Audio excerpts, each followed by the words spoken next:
Today I'm going to talk about depression and what depression is. Many people have experienced sadness in their lives and have also experienced depression. Knowing the difference between depression and sadness is what we're going to talk about now.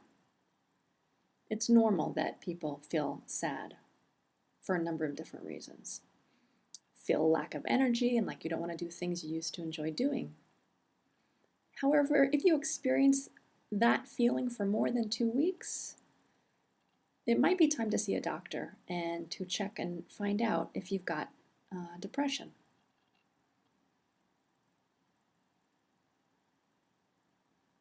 Sometimes sadness comes on and depression comes on for no reason. And some of the symptoms are feeling like you don't enjoy the things you used to do anymore. Feeling like you don't have energy to do the things that you used to enjoy doing. You might also experience change in your appetite where you're eating not enough and you have no appetite, or you're hungry all the time and eating too much. Some people also have the feeling of feeling hopeless and not knowing what the point of living is. Other people experience sleep changes. So it could be staying up all night and not sleeping at all, or it might be sleeping all day long and not being able to get out of bed. So all of these symptoms that I've just talked about impact people in different ways, and not everyone will have the same symptoms. It really depends on the individual. And some of you might be scared at the idea of having depression or confused about what it means, or unsure about why you're experiencing depression, or feeling even like something's wrong with you. It's not something you should worry about, though, because depression is very common and it happens to people all over the world.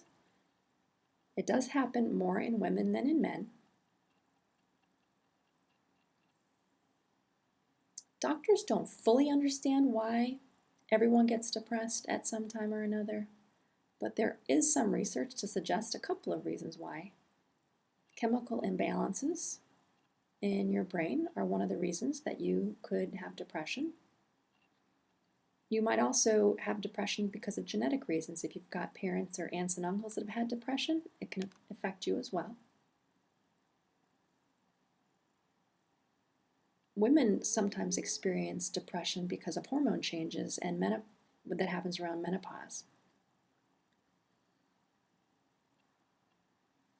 Other reasons that depression can happen is from bad childhood experiences, experiencing abuse, or having difficulty with friends or family, and experiences that you've had over the years that have built up.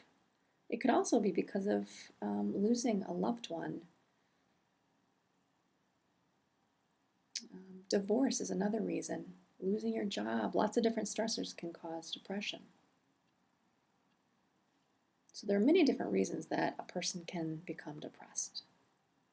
So what you should do in order to feel better is to talk with a counselor. A counselor is someone who can help you talk through some of the difficulties you're having. A counselor can teach you different coping skills for dealing with depression and for helping you to feel better and to move on with your life. Occasionally, counseling is not enough and an antidepressant medication can help. You work with a counselor, determine if you need medication, and counseling and medication together are quite effective for many people. If you suspect you have depression, ask for help. If you know others, friends, family members, or other people in your life who you suspect have depression, share with them what you've learned here or what you know about depression and encourage them to seek help as well.